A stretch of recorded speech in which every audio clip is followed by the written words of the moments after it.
MLS Aces Podcast. We are back. This is your host, Tom Sweezy. We have my New Year's resolution, my attempt at getting 2 episodes out a week. And with that is a fun interview every single week. And I think the first one that I'm going to drop, Joe, I just told you, I just broke the news here on this. First one for 2025 is Joe Lowery of Backheeled. If you know this podcast, if you're watching or listening, you know who Joe Lowery is. But Joe, do unbelievable work with Backheeled. We've also heard you and seen you right on Phoenix Rising TV, TSS, ESPN, The Athletic, everything in between. But thank you, man, for coming on. Oh, Tom, it is a delight to be here. Thank you for having me. It's a blast. I'm stoked. I love the energy that you bring on podcasts or any type of media platform. I always have to appreciate that from you. Well, thank you. I love getting to talk about soccer. Like it's so fun to be able to do that. And I'm super fortunate and super thankful. And so, yeah, man, it's always like, it's hard to have a bad day doing this. Maybe it's not totally impossible because it's still life, but yeah, it's hard to have a bad day doing this kind of stuff. I think it's a good outlook on life, especially heading into a new year. And it's funny, like we took like a 2-week break from the podcast just to reset after MLS Cup and everything like that. And I told you a little bit about this before we started recording. The concept of success in Major League Soccer is such an interesting one to me. Maybe I'm overthinking it, which I do about much in my life. But in your eyes or your view or your vision of an MLS club, if you're a general manager, if you're an owner, whatever, what is your vision of success? Is it making the playoffs? Is it making continental action, whether that's a Champions Cup, whether that's now the expanded FIFA Club World Cup? Is it winning a cup? Like, what to you is your version of success, or maybe what you see MLS clubs trying to achieve as success? I don't know how popular of an answer this is, but my genuine answer is being one of the best teams in the regular season. I don't know if that is, top 4 overall in the Supporter Shield standings, or, you want to be a top 3 team in your conference. I'm guessing, I know there are a lot of MLS teams that set the benchmark at, hey, we want to host a home playoff game this year, right? Those are benchmarks that get thrown around. And I don't know exactly where to draw the line. And I'm also not saying that, maybe if you're the Seattle Sounders and you go and win the CONCACAF Champions League and then you tank in the regular season, there's nuance here. That could still be a successful season. And that was a huge success for Seattle. So it's not like a hard and fast black and white kind of rule. But for me, it is like, are you consistently excellent? Are you consistently successful? Are you winning games at a regular clip? Now, I know a lot of people, and I don't know where you fall on this, Tom. I know a lot of people think about success as trophies. And I think that is a totally fair way to look at success. MLS Cup, like it's MLS Cup or bust. The Cup is clearly above the Supporter Shield in terms of the hierarchy of trophies in Major League Soccer that most people care about. At the same time, you talk to coaches, and I was talking with a coach earlier today, like you talk to people and there's this sense that you cannot always control, you can almost never control the score of a game. You can control the process. And I think coaches think that way. Fans, we don't always think that way, sometimes being on the outside. But if you are winning games on a consistent basis and putting yourself in positions to host playoff games, to be one of the higher seeds, to have better players, to attract those kinds of people to your organization, that to me is what success looks like. Because honestly, you can't control the bounce of a ball off a post or a decision a referee makes or all the super fine margin things that go into whether or not you actually end up lifting a trophy. But what you can control is positioning yourself to be there as much as possible and to be in those kinds of situations as often as you can. So that's kind of how I think about it, is just be really good a lot of the time. Yeah, I agree. You know what? I agree with it. And personally, I'm someone that I think probably often to a fault, I think very black or white, right? Like I think very like success is defined as this, or if it's not this, it is not successful, right? But I think you can look at like LAFC in 2024. Would you define that as a successful season? I don't know. I'm on the fence about it. An Open Cup title, that's great. It's a trophy. Did they finish top 2 in the West? Yeah, that's great. But I think the goal that they set out for themselves, that they've been very public about, is the thing that maybe puts me on the fence about it. Where if that's any other club, if that's RSL, if that's the Rapids, I think it's a different viewpoint, right? If that's Houston, it's a different viewpoint. Yeah, and maybe a lot of this depends on who you are, right? That's a great example with LAFC, where they're going to look back at 2024, a year in which they won the Western Conference. They end up getting the top spot on the final day. Like, that's a great year for anybody in the Western Conference, probably except for Seattle, except for the LA Galaxy. and except for LAFC. Yeah. They want more. And we talk about trophies as if, they're all created equal. They're not, right? And the Open Cup is not MLS Cup. It's not, I don't even know if it's a supporter shield, even though I want the Open Cup to be something amazing and special. It just isn't the same. It's not as if in Europe where the Champions League is put in this incredible position of reverence.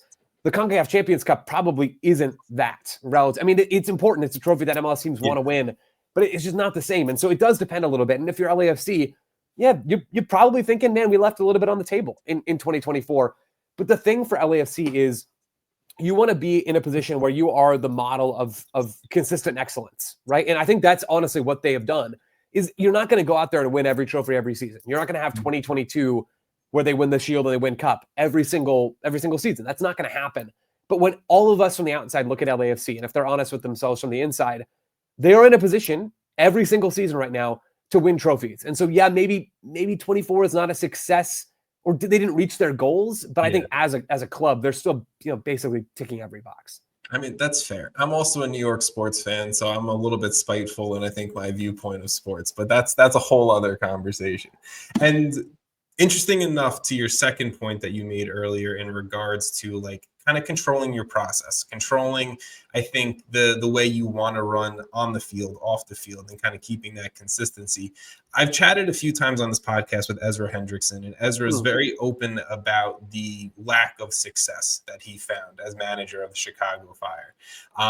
But the one thing that he always goes back to is that you can't control injuries. And he's like, I had a ton. You can't control, who's overperforming their salary, underperforming their salary. You can't control that always. He was like, but what you can control is how you operate an organization, how you operate that locker room.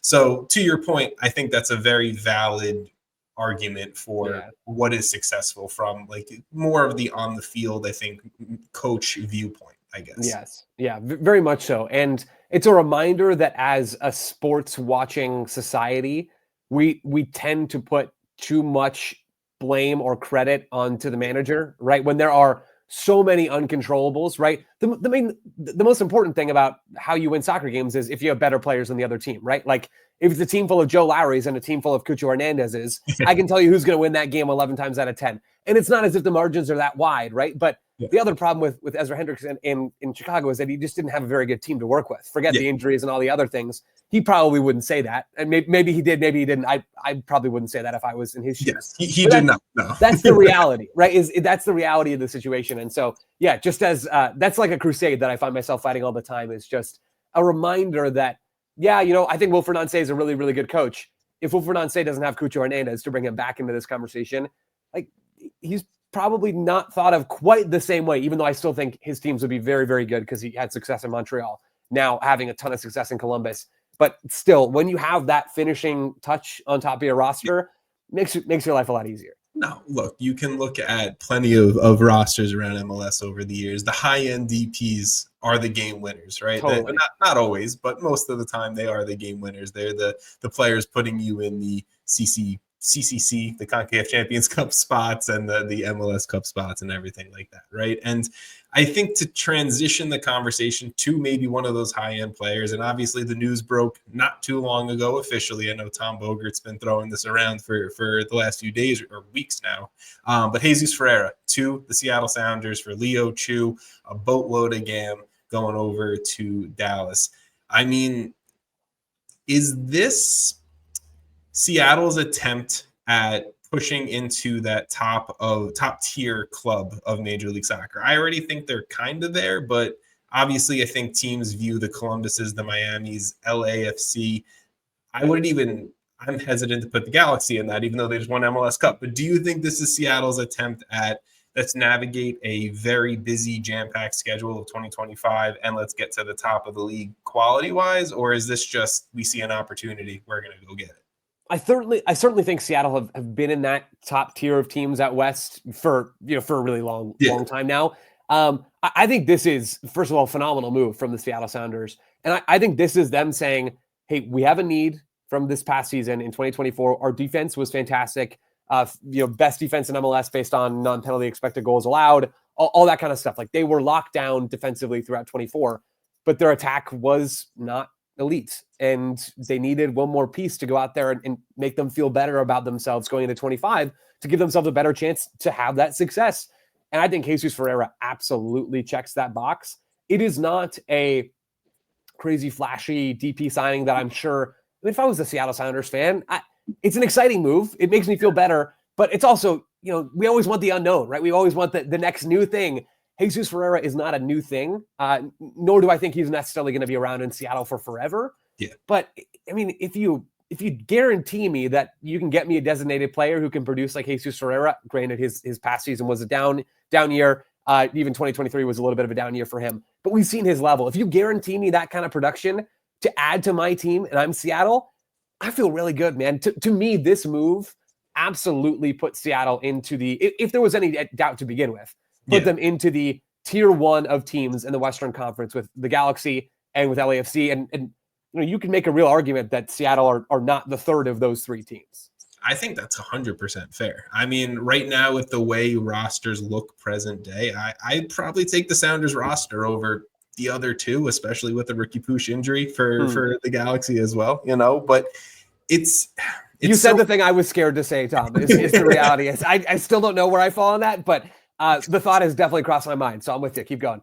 I'll also take as much Sounders credit as I can possibly get. When I started MLS Aces years ago, just as a Twitter account to interact with people because I'm from Long Island and there's not a lot of MLS fans, I didn't know that Aces was an acronym, any city except Seattle. Didn't know that. Oh, nice. So the amount of Sounders fans that, don't like me or don't like the podcast or the show or anything because of that, it's not against Seattle. That's tough. I'll take as much Sounder credit as I can. But the one thing that you mentioned about, obviously, that's just elevating the Sounders on the field, is that Jesus Ferriera is not going to be a DP on the Sounders books. And I think that's unbelievable because we see it so much, and I feel like how clubs can almost get that 4th or 5th DP without actually having it, right? It's the buy down, the TAM, it's all that fun stuff. But I think maybe that's been the piece that's missing from Seattle for me to personally put them, I would say the last 2-3 years, into the same category of LAFC or a Miami or a Columbus, and teams that on their bad day, I can still see them dominating with a win type of deal. And I think this elevates them to that class. I still think the Sounders have been one of the top of MLS. I just think there's now in the league, there's current levels to it. And I think there is that Miami, there is that Columbus, there is what LAFC has been. And I think, to me, this is what could potentially elevate Seattle to that next. But Jesus has to produce like he did, 2022 before that. So we'll see there. I want to transition away from Seattle. Let's look at New England really quick. What an offseason it's been. I've had more conversations about the New England Revolution this offseason than I feel like I've had about New England in the whole of the last 2 seasons alone. What do you make of what Caleb Porter and Kurt Anolfo in this front office is trying to capture? Because it seems like they're trying to capture a win now moment. Yeah, it does a little bit with how they've gone about business in this offseason. They've added 2 new center backs that presumably will be the starting center back pairing for 2025. They have gone out and traded for Leo Campana up top as the new number 9. They got Vrioni to Montreal for just, basically a bag of peanuts in exchange in that trade. But they clear that DP spot along the way. And then they're reportedly close, or have already done, but hasn't been announced, to another striker coming over from Liga, someone who hasn't played a ton of minutes over there. But it's a team that has Carles Gil in it. And I can be sympathetic to a team that's trying to go and win games when you have Carles Gil. I honestly don't know exactly what to make of New England right now. They have chopped and changed to the point where I'm trying to remember when Langoni got there. That would have been this past summer. Yeah, I think. So Langoni is like less than a year into his MLS career. Presumably is going to be a starter on one of the wings for them, especially now that Esmir Bakhtarovic is gone. Campana will be a new starter. You're looking at Yusuf in midfield, who came in midway through last season as well. That's 3 new starters. And then you're looking at both new center backs. That's 2 more. And then you're probably looking at Peyton Miller as that starting left back, or certainly eating up a lot of minutes there. Still a young player, not his first rodeo in terms of barely playing in 25. He has gotten minutes before, but that's still a team that doesn't have a lot of experience playing with each other. Langoni is still kind of a question mark, even though I think he's a talented player, and I like that U22 signing. And the center backs are question marks right now. So I think the top of the East is excellent, and I don't see the Revs having done enough right now to be like a top 3 team in the Eastern Conference. I think they are much closer to being in that middle tier of teams, even if a lot of these moves work out. But it feels like there's a lot of unknown for New England, where they could be better than I'm giving them credit for. They could be worse than maybe I think they will be. I'm guessing they're going to be right in that 10th to 6th range in the Eastern Conference, maybe a little lower in terms of their floor if everything falls out the basement.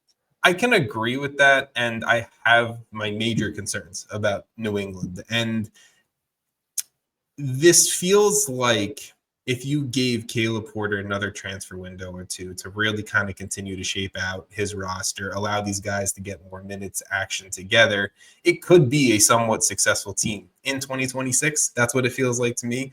But I guess my concern is how short we've seen coaches kind of get windows to turn things around. I know MLS typically has a little bit more of an extensive I would say coach window where they give them a little bit more flexibility. Sure. But New England was not great last year, and I feel like this could be a type of situation where Caleb Porter doesn't get to finish the project that he's trying to create. Yeah, I think that's totally possible. I mean, if out of the gates New England struggle after they finished second from last in the East last year, they had one of the worst defensive seasons in MLS history. Like they were really bad in 2024. If they struggle out of the gates, and they well might, right? I mean, Campana is a good player. I don't think he is like a top tier number 9 in Major League Soccer. I think he's a serviceable starting kind of guy. The wings, Chankalai is still kind of a question mark for me, to be honest. I've never been all the way there on him. Langoni already talked about the question marks. There's a lot of things up in the air and a lot of questions that have to get answered in a very positive way for the Revs to, maybe they have more wiggle room to find their footing before the end of the season because it's Major League Soccer and that's the league gets structured. But, if the Revs don't want to wait, they don't want to wait. The question that I have about New England right now, and something that could make all of us feel a bit better about this team, is, I kind of wonder, with Vrioni gone, as far as I'm aware, they clear up that DP spot and should have a little more wiggle room to work with. Yeah. Do they go with that 2 DP, 4U22 initiative model and just keep Heel and Chankalai as the DPs? Do they have something else planned in terms of a high-profile player? I don't know. I'm not exactly sure what this is going to look like. So, again, maybe that's just another question about this New England team. Yeah. I mean, look, I like to fall back in the faith that Caleb Porter, even though I think he has his fans on and off the field, he has built winners. He's won everywhere he's gone pretty much so I like to think that maybe he has some kind of plan, but I don't know. In 2025, I'm not really kind of putting all my eggs in one basket, I guess. I want to transition into Austin because it has been such an interesting project since I think they're, heading into year one with all of the ownership drama and Columbus and everything like that, to what year one was, to Josh Wolf, to Sebastian Driussi, the failures of DP signings to where we are now, and the return of Brandon Vasquez. This is, to me, a club and organization that I think can be such a special gem within Major League Soccer. And obviously they're still in their beginning years. They're figuring it out. Now it's under a new regime of a front office, head coach, all of it. But Brandon Vasquez feels like a guy to me that kind of could be the start of something special within the Austin FC organization and how they're building out for the future. What do you make of him returning to MLS after, I'd call it, a successful stint at Monterrey? What do you make of that return and kind of what this maybe sets the tone for Austin on? I think it raises their floor without a doubt. I sort of think about Vasquez in a similar mold to Jesus Ferriera, even though Vasquez maybe hasn't had quite as much consistency in MLS as Ferriera has. He is a guy that you think you know what you're getting. Now, the weird thing with Brandon Vasquez is he's kind of only had one truly great season in Major League Soccer. That was back in 2022. That's his only double-digit goal-scoring season ever in his entire professional career. At the same time, he only became a starter that season. That was 2022 with FC Cincinnati. He had been like a reserve guy for Cincy and for Atlanta before that. He wasn't a regular starter for Monterrey, and so it's a little hard to kind of know exactly how much to read into his time there. And Monterrey aren't short on quality either. I think from 2022 and just from what I've seen of Brandon Vasquez, I think he's a good player. I think he is a guy who absolutely, as I said, raises the floor for Austin and makes them better. I would not hesitate to sign him as a designated player for my team. At the same time, I don't think I would have paid $10 million for him. And that's why I think this is such an interesting move, because, it makes all sorts of these questions pop up in my head of Austin were not a good team in 2024. They were not a very good attacking team in 2024. There's a question of how much of their scoring issues were because of bad striker play and how much were because they couldn't create chances for those strikers. And I think the answer is probably a little bit of both, but I would imagine a little more column B than column A in that instance, because Driussi is more scorer than creator, and he was playing as the 10 for Josh Wolf. Like, it's just an awkward roster build, frankly. That's one question. The other is, like, could Austin have spent $10 million on someone with more potential? Like, I don't think Brendan Vasquez has the ceiling of some other DPs in Major League Soccer. He's not going to be a superstar in this league. I think we have enough evidence to say that. That's a question. It's risky to do that, but it is a question. And then the other thing I'm wondering is, does spending $10 million on Vasquez limit Austin's transfer budget in other areas? Because now we're seeing Sebastian Driussi maybe going out the door to River Plate, which would be a huge break, frankly, I think, for Austin, because Driussi's production has cratered so much year over year since he was an MVP candidate in 2022. Like, they would be better served, I think, moving Driussi on and finding a great number 10 to really beat a Lucho Acosta to Brandon Vasquez as Brandon Vasquez. But how much money are they going to have to spend on that? I don't know. I have no idea. That's just a question that's been rattling around in my head. It might not matter at all. Ownership might say, you have as much money to spend as you want. We want to invest. Go for it. And in that case, pay $20 million for Brandon Vasquez. It doesn't make any difference to me. But I think this is fascinating for a whole host of different angles. At the end of the day, Austin get better, and that's probably a good place to start. For sure. And I think Brandon Vasquez alone does not make this team any much closer to the playoffs, in my opinion, especially with figuring out what's going on with Driussi, right? And Bukhari has been good. I think there's been flashes of even great. I really like his game out on the wing. And yes, he's going to be more of the creative force for Vasquez. But I agree with you. I think, more of that a traditional 10 that we've seen kind of dominate and rule Major League Soccer for a very long time now would be a fantastic fit underneath Vasquez. Lucho Acosta, things maybe aren't going well in Cincinnati. Maybe you head on down south a little bit. But it's Austin, just such an interesting project to me. And I mean, not that this is overly important, no disrespect to Ilie Sanchez, but I also kind of really like the fit of Ilie Sanchez next to Owen Wolf, and I can't think of the Venezuelan Ferriera. Thank you, Danny Ferriera. It's a little bit later on in the day for me, but there's also 30 teams, man. Like we all get a pass when we forget a name, I couldn't remember Moise Bombito's name like 2 hours ago, and I was talking with someone else about the Rapids, but here we are. But I mean, it's a team that I'm liking what I think Nico Estevez and this new front office is kind of shaping into. I just think they do need a lot more work. But Austin, fun project, fun city. I've had my fun down in that city as well. But I want to transition away from players, maybe away from kind of the big headlines that's been going on. Sure. The new managers coming in and around Major League Soccer. Obviously, we've seen lately with Bradley Carnell to Philly and Pascal Janssen to New York City, which, as a New York City fan, big fan of. I like what I've seen from his AZ teams and what he's done in Hungary, and even Ronnie Dyla, right, going to Atlanta United. But we've had a slew, I think, of head coaching changes. Which manager do you think is maybe primed for almost quote unquote immediate success in year one? I mean, I'll not take the easy out in Mascherano, and I'll move somewhere else. I think the manager that's probably going to have the most success this year, if I had to really guess, would be Ronnie Dyla. But again, I feel like I'm always in on Atlanta United because they've got a ton of money to spend, and I think they've got some smart people now in the front office, especially with Chris Henderson coming in from Miami. Yes. I feel like there's a lot to work with there.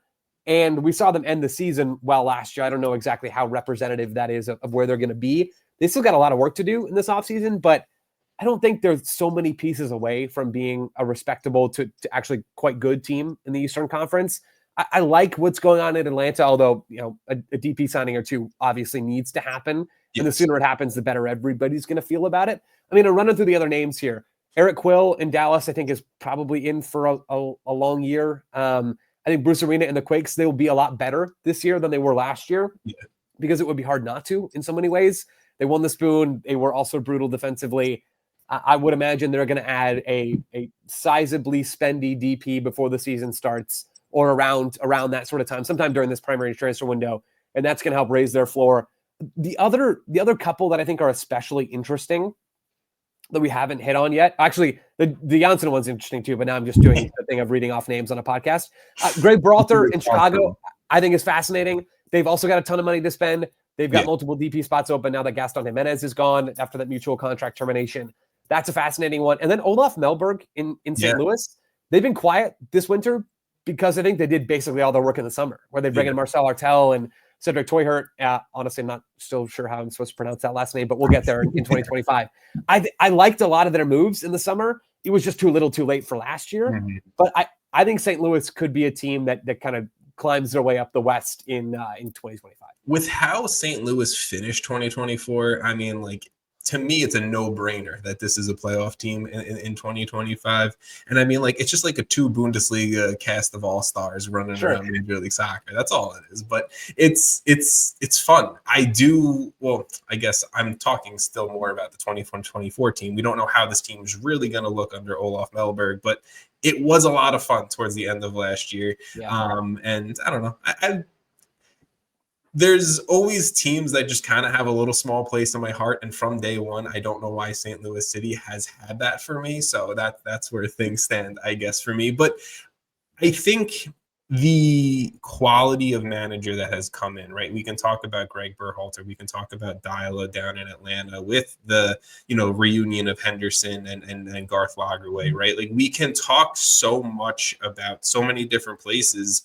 And I think that's just what makes 2025 a little bit more of an exciting year to head into, because of big changes for big markets, big cities, historic clubs that are trying to regain a little bit of their previous history. And I don't know, I think even a San Diego, who we haven't even talked about, who are just trying to create their own history, period. And I didn't even think about San Diego, so no. I'm getting San Diego and Seattle on my hate list apparently. But what do you make of San Diego's roster build so far for year one? Because I thought they'd lean a little bit more youth, obviously with the Right to Dream connection and everything like that. Yeah, that would not have surprised me if they'd chosen to go that way. I think what we're learning is they're probably just going to wait until they can do that organically themselves. Yes. Or at least that's kind of what it seems like. From what I've heard, I can't remember if it's a U12 team or a U13 team, much like LAFC, that's going to be their oldest age group in terms of the youth academy this year. Okay. And they're just going to grow. The academy is going to grow as San Diego grow as a club and continue to age. And that's not unheard of before. But I do think they're going to start to add more and more of their own pieces. This roster build so far has been a little underwhelming, I guess. I think the way that I've been thinking about San Diego, and I've talked about this before in other places, is I think of them as like their season will be a treadmill this year, or someone working out on a treadmill. Maybe that's the way to say it, where you hop on the treadmill and you're starting to warm up, and maybe you start with a brisk walk or like a slow jog. And that's okay. You're moving. Like, you got Chucky Lozano, you've got Patty McNair and Andres Reyes in between your fullbacks there at the center back pairing. You've got some pieces that you brought over from Norgerland. Like, you're moving down the field. You're moving in the gym. Yeah. And then, but you're like not going that fast. And the person next to you is like, running a little faster than you. And, you start to think about that. And then the summer window comes around, and that's when you start to click the accelerator button a little bit and actually start to kind of move into real energy burning and actual effort. And the reports about Kevin De Bruyne don't seem to go away. And there's absolutely real stuff to that. Other people who know more than I do have already talked about that publicly. Like, I don't know if it's going to be De Bruyne, if it's going to be somebody else. Maybe they don't get anybody over the line. The safe bet, though, seems to be that this team will not be blowing the doors off of anybody until the summer. And then maybe they make some serious moves, a serious move that catapults them to some sort of late season success. I think the thing I predicted for Backheeled when we did a New Year's kind of predictions special, couple of posts, was that this team would finish in the middle third of the West. And I'm sort of thinking the first 2/3 of the year, they're down closer to the bottom third, and they do just enough in the summer and maybe the last third of the season to propel themselves into that middle third. I don't know if they end up making the playoffs or not.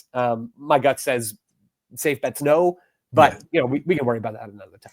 The expansion team entrance into Major League Soccer is always a fun one for me, because I think fans in that area I think they put the cart before the horse a little bit at times. I think, they see this and they're impressed by it, and it's fun and it's new, and they think it's going to be immediate types of success. And I think whether you've seen it from the types of Charlotte entrances or FC Cincinnati, Minnesota entrances, whatever it may be, each is different, each is special, each is fun. And I think eventually, you can even, like we were talking about Austin before, it takes years down the line, I think, to figure things out and really kind of get your craft down, get your, culture and everything like that. So San Diego, I agree with you. I don't think as of right now, I don't think this is a playoff team on paper, but maybe they catch a little St. Louis City vibes and they overperform the underlying numbers, right? One of the final questions I want to ask you, Joe, your role with Phoenix Rising. I do not live in the Phoenix area, so I have not been able to catch you on Phoenix Rising TV as an analyst. But what is that like for you as someone who gets to, see their local soccer team, be a part of the club, be a part of the culture, and be a part of U.S. soccer even more? It's really cool. It's like that. It's like my favorite thing that I get to do, and I am super thankful that I actually do get to do it. It definitely the thing that I enjoy about it the most is getting to be a part of a thing in the city where I'm from. Like I never really imagined that. I remember when the Phoenix Rising rebrand happened, and Drogba being here, and there's been so many just wild, unexpected twists and turns with Phoenix Rising, and it is truly a privilege to get to be a incredibly small part of something like that. But it is, I have to pinch myself sometimes because it's not like we're talking about a USL Championship team. Like there are levels to this thing, obviously. Yes. But I'm super privileged. I enjoy it a lot. As far as what the work is like, this past season was my first doing anything TV related, but it was my first doing the analysis on the broadcast. So I work with the great Killian McClatchy, who does the play-by-play. I do the color commentary, and it's super fun. I love breaking down games and like assessing why things are happening and how they happened. And that's kind of always been my first love when it comes to soccer, and something that I try to infuse into everything that I do when it comes to this sport.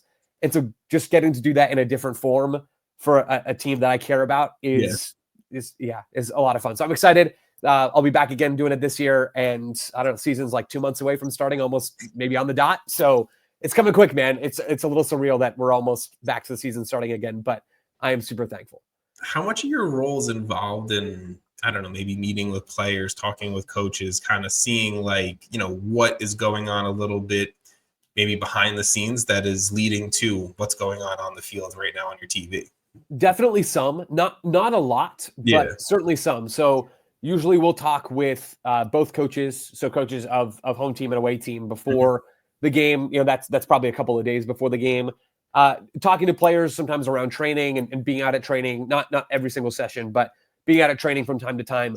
That's kind of the extent of it, to be honest. I think there's certainly still a divide between the sporting department of the club and where Killian and I are in terms of doing the broadcast stuff. We are more attached to the media arm than we are to the team itself.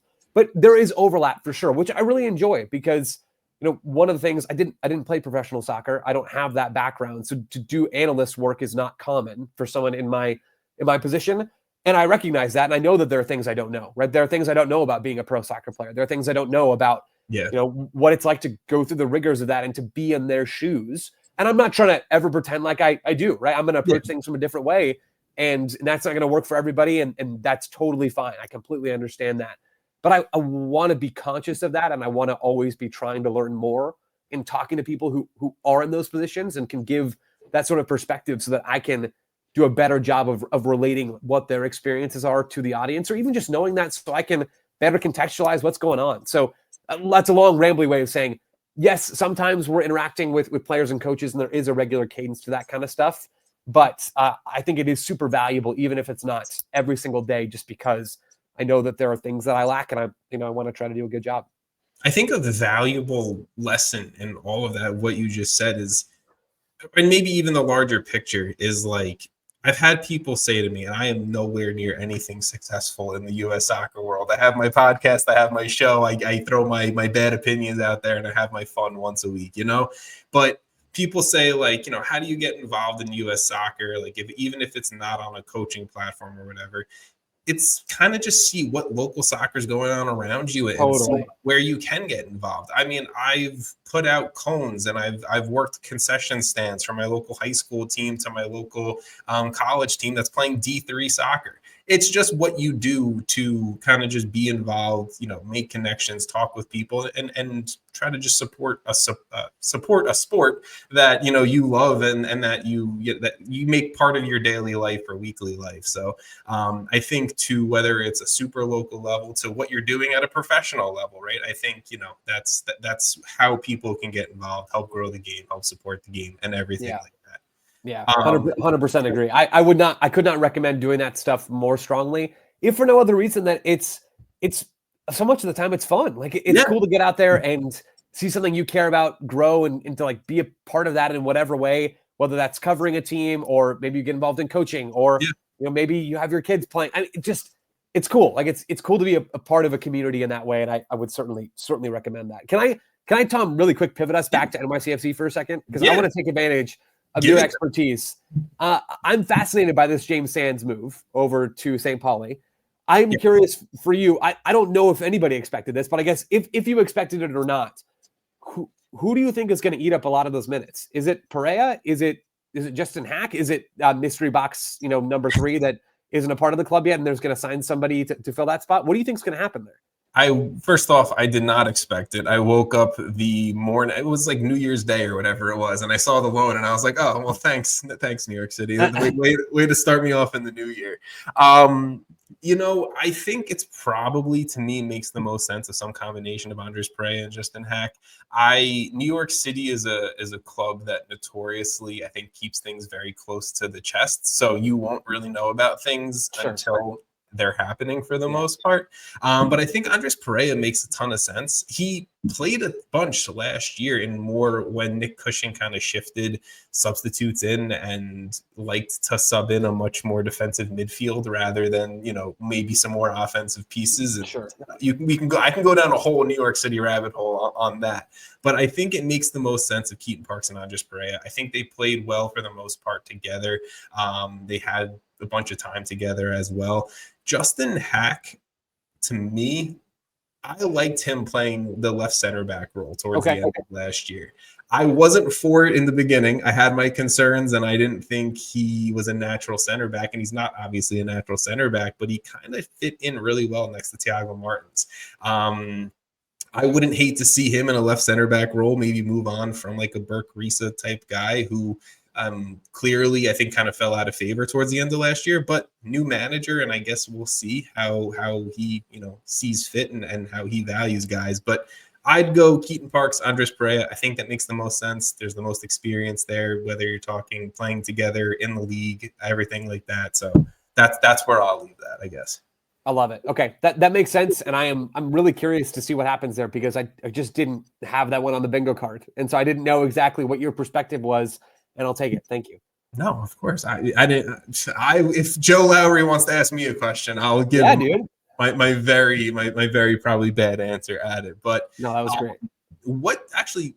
I know I told you about half an hour. Oh no, you're good, man. I got nothing but time. What do you make of this? Because I'm a New York person. I live in Jersey now, but I'm a New York guy from Long Island, like I said, and I dislike so much that both New York clubs are like larger conglomerate owned clubs. As someone who isn't from the New York area, isn't, connected to it in any which way, I can sit here and say I'm a New York City fan, love the team. They were kind of created when I got into soccer much later in life. So I'm a late bloomer into the game, but obviously it was the signings of Mix Diskerud, who I thought was the next big thing when I was coming into it, right? And Pirlo and all this stuff. And, that's what kind of made me fall in love with the domestic game, was just seeing those signings. And I was like, this is New York. This is fun. But now understanding it a little bit more, talking with more people around U.S. soccer, having relationships, having my own show for, 300 plus episodes and what now. You kind of hate it at points too, that like the largest city, the largest market in the US, their clubs are like conglomerate owned clubs, and there is some positives and negatives about that. But what's your viewpoint of that? Yeah, I may or may not have just blue skied the other day. Woke up thinking about how much of a miss it is for MLS that their two clubs Was in the it New York you that area. posted It was me. Okay. Are both part of global soccer conglomerates rather than clubs with a unique branding and legitimate ambition. How about you? That was There what you I put on Blue Sky. Okay. I in hindsight, I think I'm a little unfair there in some ways to NYCFC with the legitimate ambition. I had the Cooligans up in the comments talking about a soccer stadium at NYC is pretty ambitious, and that's true. That's not that was not the correct or nuanced word to use. The point that I'm trying to get at, I think, is a very understandable one, and it's one that you kind of already got to there.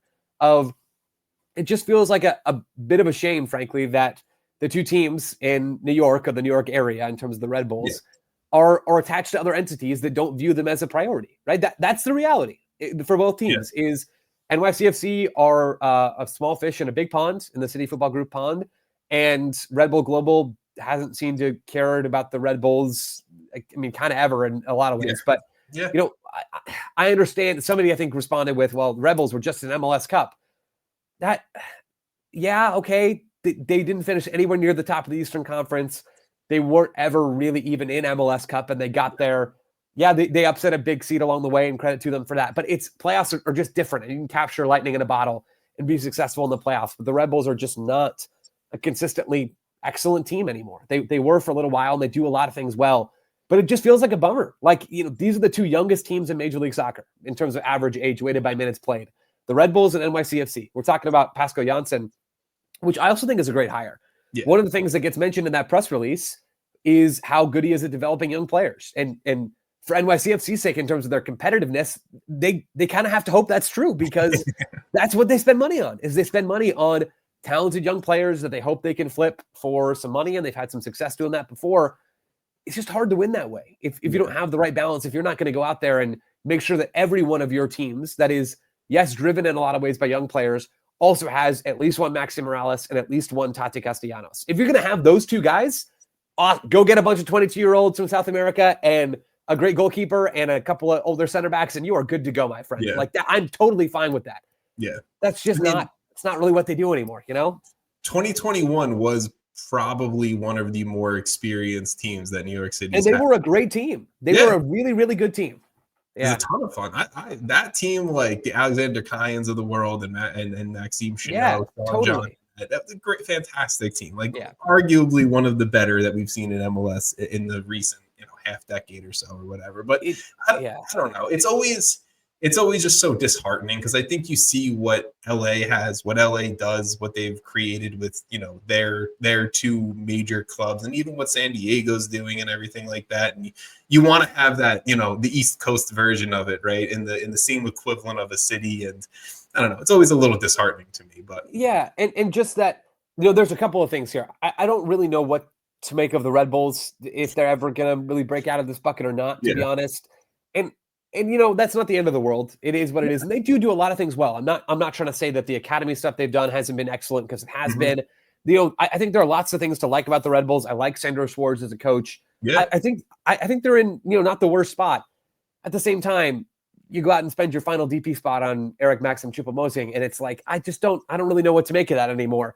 And on the NYCFC side, maybe this take is completely outdated when they do have that stadium, and maybe their transfer strategy changes when they actually have that. Because I think MLS internally is stoked for a day in which they have a legitimate thing to show off in New York City that they're proud of, right? That they have an actual soccer thing to show on TV in New York City. They've never had that. Like, that hasn't existed. That stadium just isn't a thing. And so NYCFC, I don't think, frankly, gets a lot of coverage at times internally and maybe even externally too, because they're in a weird spot. And when that changes, I kind of wonder if NYCFC's roster building strategy might change at least a tiny bit, and they might end up with one or two slightly more veteran designated player types who they feel really good about to go with the other young players. I think there's a chance that happens. So I'm kind of crossing my fingers for that come. When's the stadium supposed to open? 2027, something along those lines? Yeah. So maybe then this take will have aged poorly, and I'll look back and smile because of how wrong I was. I hope you're wrong too on that front. You know, I'll leave it off as I miss the days when Man City City Football Group, loaned, Yangel Herrera and a few other type of players to New York City, and it was a proper organization back then. But Joe, I want to thank you for coming on, chatting a little soccer with me, going into places I didn't think we'd go, and I'm totally fine with that. Obviously, the people can find your work at Backheeled, but please do your promotion. Go all in on it. Yeah, backheeled.com is definitely the best place to go. You can find my writing and tons of other, excellent folks writing over at backheeled.com covering American soccer. That is the best place to check out. You can also follow me on social media at Joe C. Lowery. I think that's me on Blue Sky and X at this point, because that's just where we're at these days, I guess. Yes. Other than that, you can hear me on the Total Soccer Show. You can come to Phoenix and watch me on TV. That's also cool. I think also the games will be on ESPN Plus and whatnot this year as well. But I don't expect people to tune into Phoenix Rising games just for me. But the other stuff, that's probably a good place to go. Well, look, even if one or two more people tune into Phoenix Rising games for you, now we're talking. They owe you a big pump in that paycheck. Now we're talking, baby. Now we're talking. I love it. Joe, thank you so much for coming on. Tom, thank you. This is awesome.